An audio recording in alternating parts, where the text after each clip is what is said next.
Coming up, we continue exploring World Showcase at Epcot in honor of the park's 35th anniversary. This time, we're going to our neighbors to the north, Canada.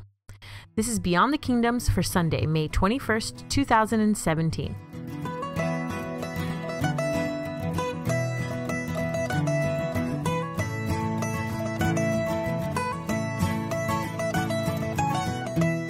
Hello, everyone. Welcome to this week's episode of Beyond the Kingdoms. My name is Vanessa, and I'm joined by my brother, David. Hello. Before we get into our episode, I'd like to invite you to our website at beyondthekingdoms.com. There you will find news articles, reviews, and more. And we've just published our Guardians of the Galaxy Volume 2 review. This is also where you can support Beyond the Kingdoms. If you click on any of the Amazon links on our site and then purchase some products, a portion of your shopping cart will be donated to us. It's a great way to support the show and to have it keep going. You can also like us on our Facebook page, follow us on Twitter and Instagram. We will have links to all our social media channels on the description below. You'll definitely want to start following us on our social media because we will be at the grand opening of Pandora and we'll be giving you updates throughout the day on our social media accounts. Live tweets all day. All day. So David's got a travel tip for today, specifically based on the Canadian Pavilion at Epcot. This one's a little strange, but very essential. There was no bathroom in the Canada Pavilion. We encountered this one on one of our recent trips, and one of us had to go to the bathroom. Me. Quickly. It's always me. And it was one of those situations where it was like, oh my God, where's the nearest one? And I mean, they're not too far. There's one in the UK and there's one in the promenade that's closer to the center and front part of World Showcase Lagoon. But I don't know, it just felt like it was quite some distance. So if you have anyone who's in a case of emergency. I'm sure there's one inside of their restaurant, but yeah. I think you have to be a patron of the restaurant to enter and use their restrooms. Yeah. So just keep that in mind. So let's get into our episode all about the Canadian Pavilion in Epcot. Let's start with our 5 fast facts. So the pavilion opened on October 1st, 1982. It has one of only 2 signature restaurants in Epcot. That signature restaurant, Cellier, has one of the largest wine and alcohol menus in all of Walt Disney World property. A great feature, if you ask me. Yeah, that's something important to remember. It's the only pavilion that is predominantly outdoors. That's important to know in the summer. The new O Canada, which is the film attraction in the pavilion, premiered in 2007, which is about 10 years ago. It went through that change. Yeah, the new updated version with Martin Short. That's what came out in 2007. So let's get into the history of the pavilion, if we will. This was originally designed to have a main street where half of it was focusing on French Canadian culture and the other half on non-French Canadian culture, which I find really interesting. Yeah, I wonder how that would have looked like. Well, I guess we'll never really know. Yeah. But Disney wanted the Canadian government to sponsor, which is something that they did with all of their World Showcase pavilions. But at the end, the Canadian government pulled out and were weary of Disney filling the pavilion with stereotypes like a bunch of lumberjacks. Yeah. I think that's interesting because I think that weird relationship actually continued throughout the years, and we will talk about that later. But there seems to be this fine line that they were always kind of putting their 2 cents in, then kind of not, and then kind of putting their 2 cents in, and kind of not. Which is interesting, seeing that they didn't really sponsor the pavilion, but shows how much Disney really respected getting their final approval and getting this correct. Which I think is important. So, David, let's move on to their signature restaurant. Le Cellier. Yeah, so this is probably even though there is an attraction, this is the premier feature of the Canada Pavilion at Epcot. It's what most people flock to. Like Vanessa's already said, this is one of the 2 signature restaurants in Epcot. The second's over in the France Pavilion. Now, this place is very, very small. And because it's so small, it's one of the most difficult restaurants to book in advance. Yeah. It used to be this hidden gem that not many people knew about, but with the use of the internet now and all that, it's become a hot ticket to get. So if you're planning to visit this restaurant, make sure you book it way in advance. Now inside it's beautiful. There's a beautiful ambiance in here because it's meant to look like a wine cellar, converted into a restaurant. And it's just very cozy, I think. And like Vanessa's already said, it's got one of the largest wine and alcohol menus in Walt Disney World. This is up there with places like California Grill, which I think is officially the largest wine menu. And also Tutto Gusto Wine Cellar's got another very large wine menu. So if you're a wine drinker, you'll definitely want to visit this place. Now, this place is interesting because there's many different ways to approach it and enjoy it. It is expensive, I'm not going to lie to you. Entrees will range from $30 to $60 for the adults. For the kids, it's cheaper at about $10 to $12. Lunch is served between 12:30 and 4 o'clock, and dinner's from 4 till 9 p.m., which is usually the park's closing time. This restaurant does accept the Disney dining plan, but be wary, it will count as 2 table service meal credits, which, you know, that's a lot. There's only a handful that do this. Yeah. There is a discount for annual pass holders. It's 10%. Now, I found something that was interesting about the restaurant, which is that they have a price fix, but it's only available at lunch. I think that's a really great way to sample this restaurant with maybe not breaking the bank so much. Yeah. So it's at $39 plus tax. So the price fix includes a choice of appetizer, entree, and dessert, which is very generous for that price. Some of the options include the cheddar cheese soup as an appetizer choice, which is what they're infamous for. It is so good, especially with that pretzel bread roll. You can also get an option of Wagyu beef burger or a beef tenderloin as an entree. So you get that niche thing that they're known for, which is their steaks.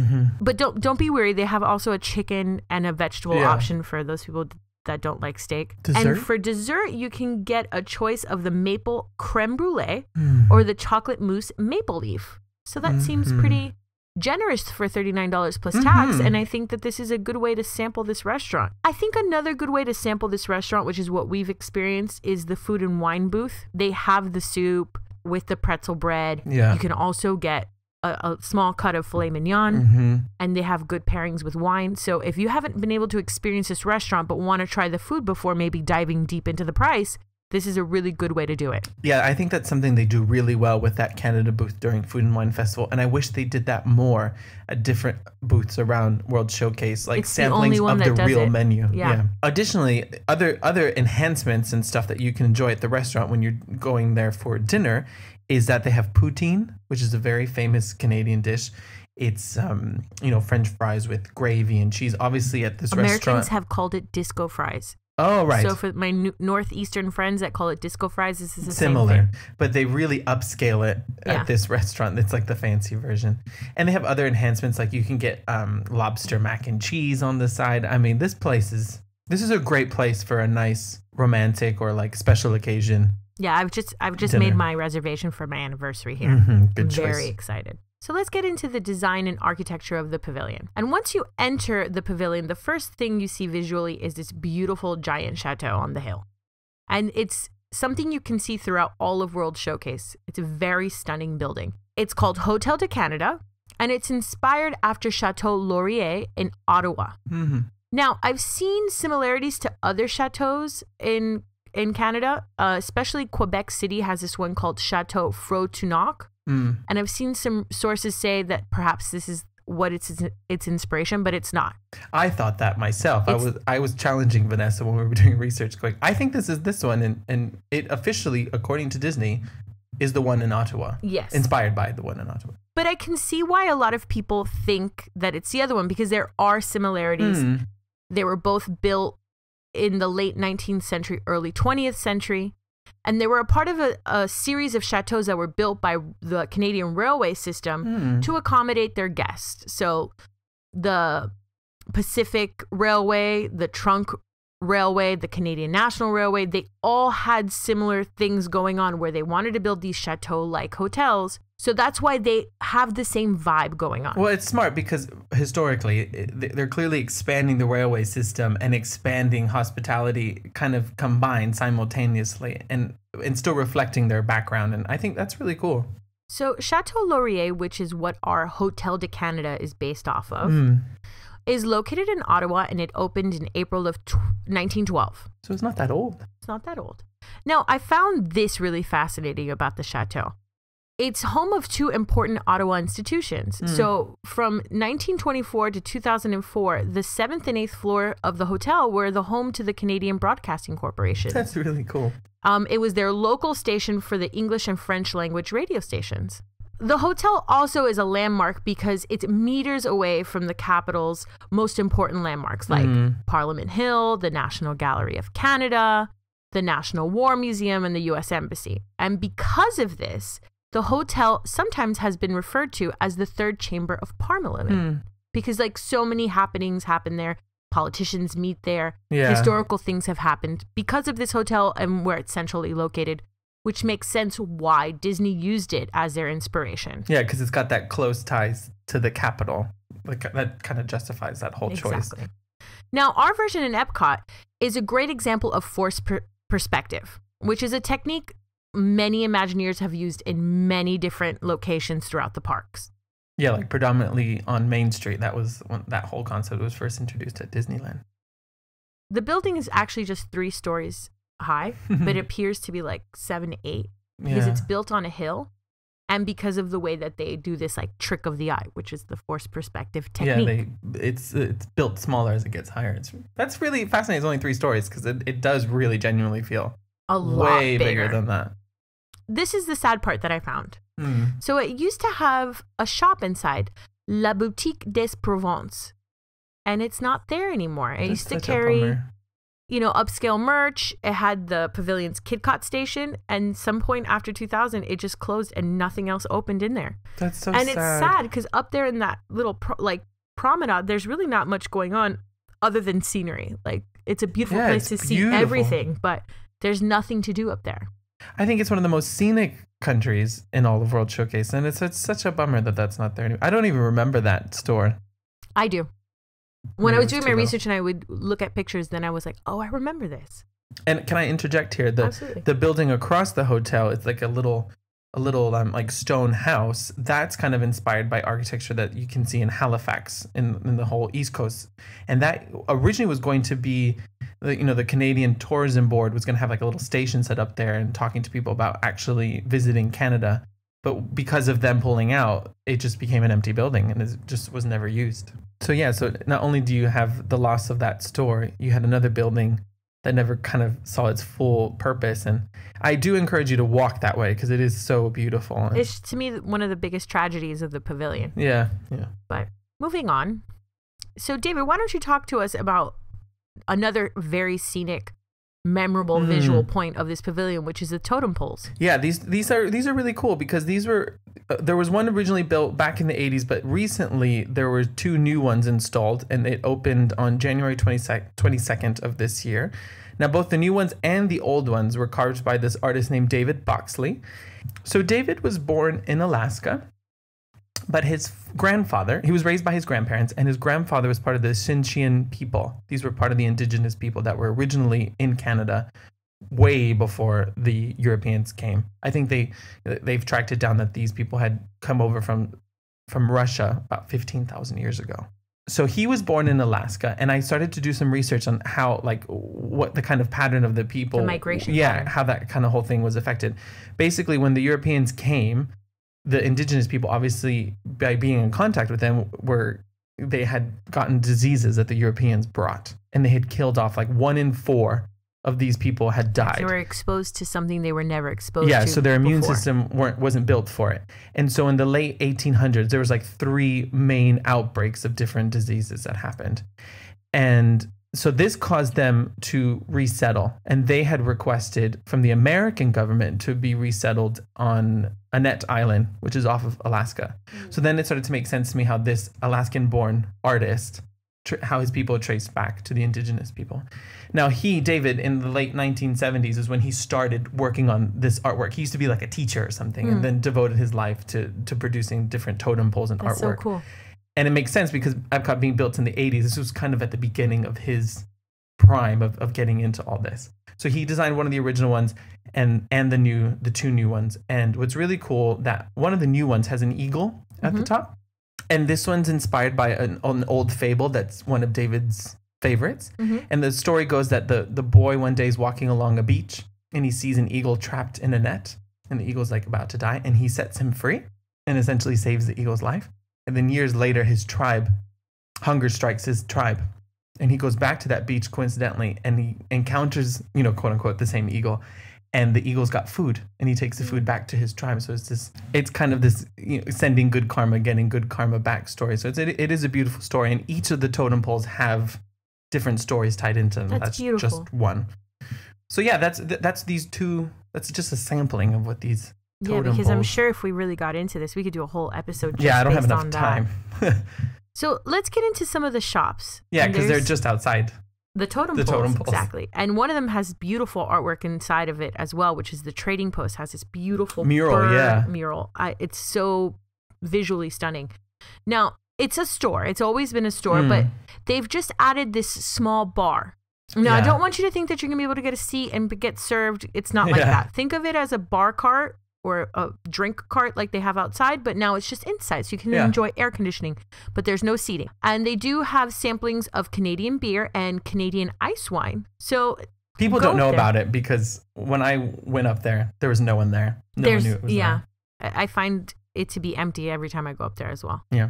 Now, David, talk to us about the other store. Yeah, so the next to the trading post and kind of connected is Northwest Mercantile. This is the pavilion's main store. This is where you're going to find t-shirts. They have a lot of pajamas, really cute pajamas with different animal prints, loads of stuffed animals.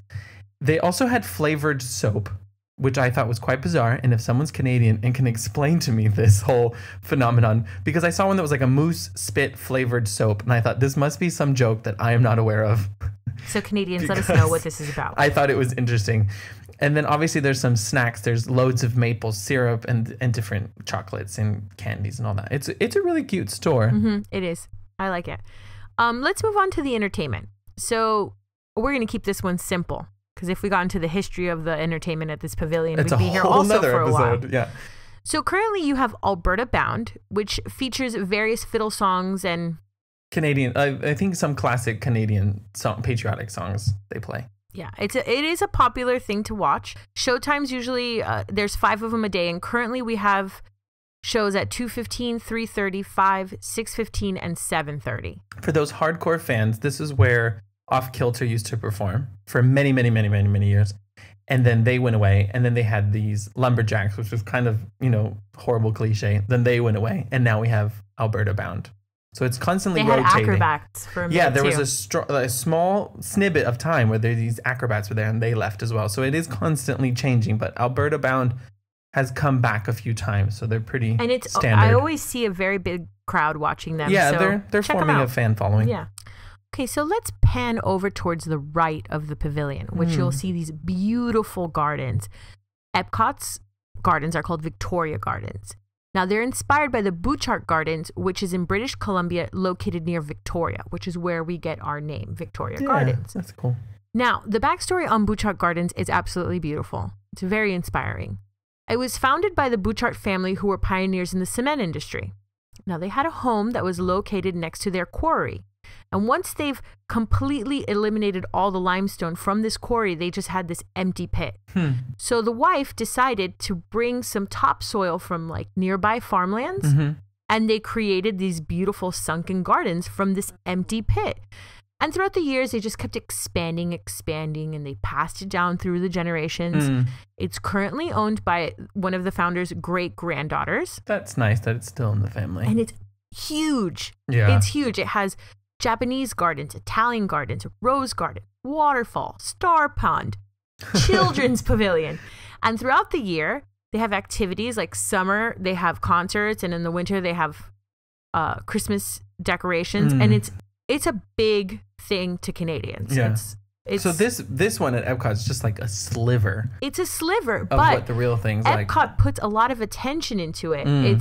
It's the most labor intensive of all the gardens in the national pavilions. I believe that. They put a lot, and it changes throughout the seasons. So if you go visit in the summer, it won't be exactly the same in the winter.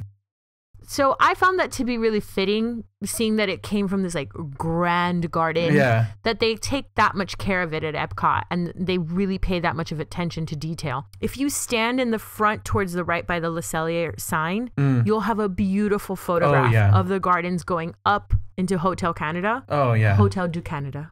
And it's a very different, it's so different when you see the pavilion from that side versus when you're on top of the hill near the hotel itself. It's really interesting how just different perspectives give you a completely different experience. This is my favorite pavilion to walk through and look at all the different angles and see the scenery, because it is ever changing and you see something new every time you go. Every time I go, I notice something new that I didn't see before.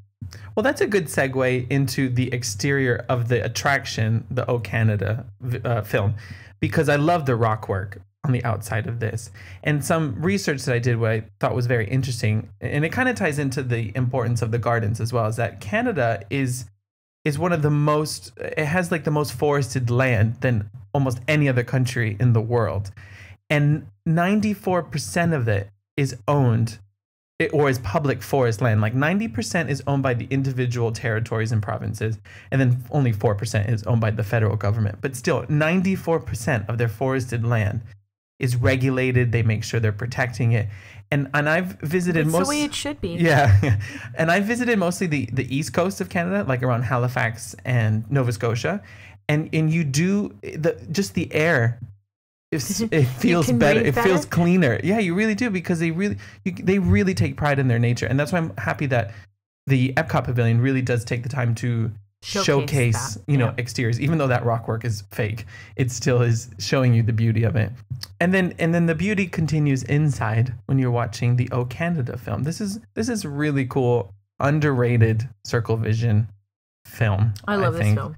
Now, a little backstory on the original. The original film that premiered in 1982 this is kind of controversial. It was inspired by Canada 67, which was also a 360 film that was produced by Disney but directed by Robert Barclay, and that premiered at the 1967 World's Fair in Quebec City. Ironic, very close to New York World's Fair, I thought. And so he did his own film, and then later on, Disney decided to make their own film again in 1980 something, and it almost copies his film. So I think there was some controversy there, and the director of the original kind of said, "Well, Disney's version in Epcot is not as authentic as mine was, and doesn't accurately represent the Canadian culture." It did capture beautiful scenic shots, I think. And then when they did the update that came out in 2007, they did keep a lot of the same shots, but then they did do some reshoots. I know a lot of the Niagara Falls sequences are new for this film. And of course, it's hosted by Martin Short. It's one of the films that doesn't have that same tone and narration as the other films in World Showcase. Yeah. It definitely has that comedic tone because of Martin Short, but it doesn't take away. I don't think so. And I think it makes it actually really stand out. Well, I think it's a good balance, because at the end of the day, we are at a Disney theme park, and I think it still keeps the education side, but keeps it light and fun. Yeah, but it makes it stand out because it doesn't have just that one tone, just basing the film on your visual stunningness, you know? It has a comedic tone, which I really appreciate, because towards the end of the film, I didn't know how many comedians came out of Canada. I think because of the comedy, kids will enjoy this more than any of the other films as well. Yeah. Because, I mean, even though you have to stand. But, I mean, I remember when I took my husband for the first time, he was like, after we came out, he was like, I want to go to Canada now. Like, no, I do too. Every single time I watch that film, I'm like, I need to go to Canada. This is a beautiful country. I have been, but only to the East Coast. I really want to visit the West Coast. And this film will make you want to see it. Yeah. It really will. Now, some of the changes in the film is that they still have the staple "O Canada" song, which was embedded in my brain because of the Walt Disney record that we listened to a million times as kids. But it's re-recorded by the 4th season winner of the Canadian Idol, Ava Avila. Ava Avila, I think, yeah. And she does a great job. She does. I mean, I'm just really happy they kept that song, pure nostalgia from the record, but then gave us, like, you know, a new current singer, I guess.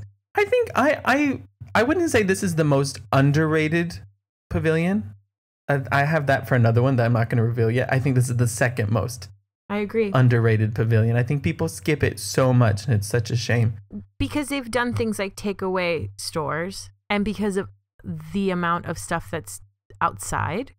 Yeah, that's true. When it's hot, sometimes people just want to run into a pavilion and get into AC, which you can do with the film. But I feel because one of the big staples is the restaurant. If you don't have reservations, you're not really getting the best of this pavilion. And I think people flock to Mexico first because of everything you just said. It's indoors. There's multiple dining options. You can meet Donald Duck. Like, you know what I mean? The classic Disney stuff is all there. But I really would encourage people to go the other way first, because it is a beautiful there's always this argument, right? How do you enter World Showcase? And it's funny because when you look at World Showcase, they designed it purposely that Mexico's on one side and Canada's on the other because they're our neighbors to the south and the north. Yes. And you're looking straight at the America Pavilion across the pond. Yeah, I always like to think of it as when you're looking at World Showcase from the front, it's as if you're part of the, the early settlers that were traveling to America, and Canada's on the north end and Mexico's on the south end. No, I feel like because naturally most people do things clockwise, they go to Canada. I don't think it's an intentional thought, oh, there's air conditioning, let's go there. I also think it's just natural. Yeah. But I, of late, have been going counterclockwise. Or if I'm entering from the side entrance of World Showcase, I will get to spend more time in Canada. And I really recommend it. Go see this film. It's really funny. It's awesome. And go take in the gardens, take in the artwork, the totem poles. It's a beautiful pavilion. I think the gardens is one of the only places in Epcot or Disney World where it's like there's some benches and you can sit and relax. Like go get a beer or some popcorn in the cart at the front and then go sit and relax because it's actually quiet and you will get removed from the hustle and bustle. And I think because people think of the restaurant as this very expensive restaurant, they get off-put on going. Or because it's always packed and you can't just do a walk-in. Yeah. But take a look at this PRIX-FIXE for lunch. I think this is a great option I wasn't aware of. And I thought, wow, this is really a great way to experience this without breaking the bank. Yeah, definitely. Definitely. I'm going to interject one final thought here, which I find fascinating about this pavilion, is that I think to the naked eye and at the surface, it looks like it's focusing more on French Canadian because you've got that huge chateau as such a huge focal point, and the restaurant has got a French name to it. Mm-hmm. But if you really dive into the details and like do some homework before seeing it and learn about these totem poles, and then you can go appreciate it better. And then you've got these aspects of nature and the outdoors and wilderness. And if you really look deeper, you'll notice it's actually very well balanced, I think, representation of Canada. I mean, it's hard to pack in a country's entire culture and history into one little pavilion. And there's definitely going to be Canadians that say, well, they missed out this and they missed out that. But I think if you do look deeper, you can find all these different slices of Canadian culture. And I think it's really fascinating. I agree. And I think it's very well balanced. So that's going to have to do it for our episode today. Tune in next week where David's going to give us an Star Wars in the Park episode. So David, do you want to give us a little peek on what this is going to be like? Yes, for my fellow Star Wars fanatics like myself, this is going to be a whole Star Wars in the Parks episode, past, present, and future. So I'm excited. I'm so excited. And I'm doing this because of the 40th anniversary of the release of the original Star Wars film in 1977. So I'll talk a little bit about the interesting history of George Lucas's relationship with Imagineering and the first attractions he worked on, not just Star Tours, because he did some other attractions as well. Captain EO. Yeah. And I'll talk about what's currently offered Star Wars wise at Hollywood Studios. And then I'm going to do a nice big update on rumors that we know, what we don't know, what we think is coming to Hollywood Studios in Star Wars land. And I'm going to be so excited by the end. I'll have to go. I won't be able to contain myself, I think. So make sure to tune into that. And if you have Star Wars fans that you know of, friends and family, please share. Oh, yeah. Because this one's going to be a fun episode. Yeah. So that'll have to do it for today. Thank you so much for listening in today. We hope you have a great week. Mm-hmm. And remember, if you can dream it, you can do it. Bye, everyone. Bye-bye.